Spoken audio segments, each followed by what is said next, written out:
Pemium, le premier partenaire français pour investir dans les cryptos en toute sécurité, présente Sud Radio, les incontournables de la crypto-monnaie.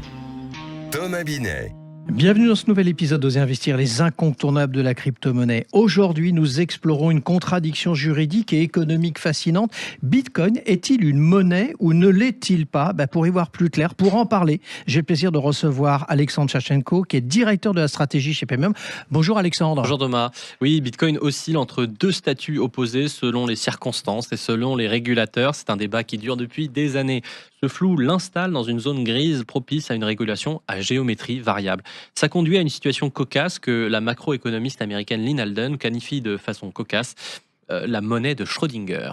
Alors vous faites référence à cette idée que Bitcoin est parfois traité comme une monnaie et parfois pas du tout. Exactement. Dans certains cas, il est assimilé à une monnaie pour pouvoir le soumettre à des réglementations très strictes.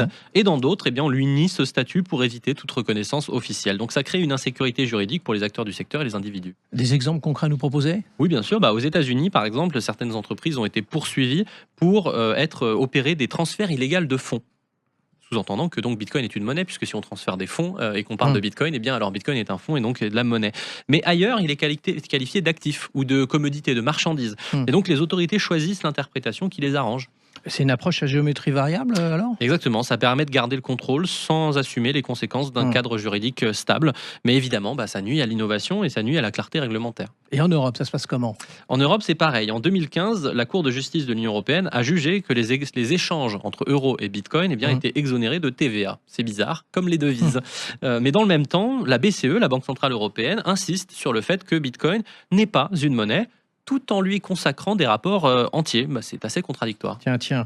Allez, si ce n'est pas une monnaie, pourquoi s'en soucier, Alexandre ? Justement, la BCE ne devrait pas s'y intéresser si le Bitcoin n'est pas une monnaie. Donc forcément, son implication montre qu'elle reconnaît implicitement son importance, malgré le discours officiel.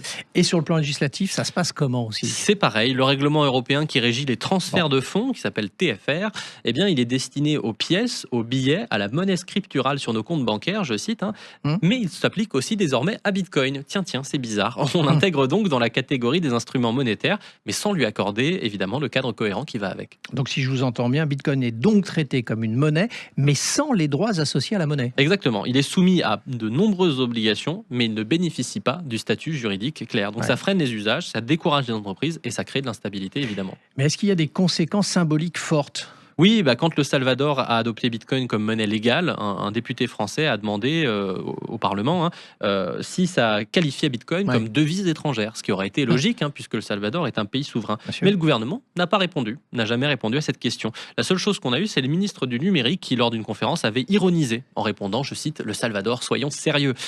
Donc ce silence, en fait, révèle l'embarras à reconnaître Bitcoin comme monnaie. On préfère générer un problème diplomatique que de reconnaître que c'est une monnaie. Et du coup, ça freine forcément l'adoption.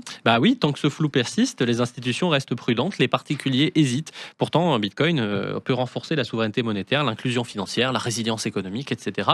Mais son statut dérange. À suivre, Alexandre. Merci à vous. Et on vous retrouve mercredi prochain pour un autre numéro d'Oser investir, les incontournables de la crypto-monnaie. Et pour ce qui me concerne, je vous donne rendez-vous dimanche matin dès 9h30 sur Sud Radio.